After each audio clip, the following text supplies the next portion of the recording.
அமாவாசை வரும்போது நம்ம படையல் போட்டுட்டு சாமிலாம் வேண்டிட்டு இன்றைக்கி வேறு அனுமன் ஜெயந்தி வேறு கோயிலுக்கெலாம் போயிட்டு வாங்க.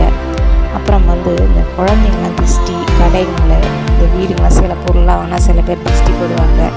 எனக்கு நம்பிக்கை இருக்குது, ஆனால் சில பேர் நம்பிக்கை இருக்குது. ஆனால் இருந்தாலும் எங்கள் பப்புக்குட்டிக்கு அடிக்கடி உடம்பு சரியில்லாத அதனால் என்ன சொன்னாங்க, எலுமிச்சை மாதிரி வச்சு சுற்றி போட சொன்னாங்க. ஆனால் வீட்டையும் ஒரு வீட்டு சுற்றி போட்டு எங்கள் பப்புக்குட்டியை உட்கார வச்சு சுற்றி போட்டுட்டு ரொம்ப சுட்டித்தனம் பண்ணுறாரு.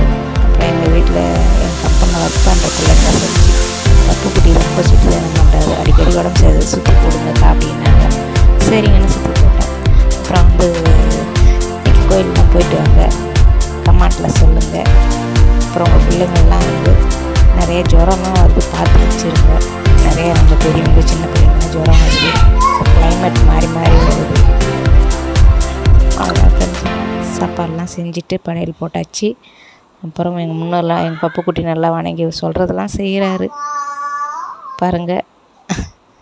சுத்தம் போது ஏந்து சுட்டித்தனம் பண்ணுறாரு. அவ்வளோதான் ஃப்ரெண்ட்ஸ். உங்கள் வீட்டில் என்ன சமையல் பண்ணி கமெண்ட்டில் சொல்லுங்கள். எங்கள் காக்காய்க்கு சாப்பாடு வச்சாச்சு, ஆனால் சீக்கிரம் லேட்டாக வரலை. அவ்வளோதான்.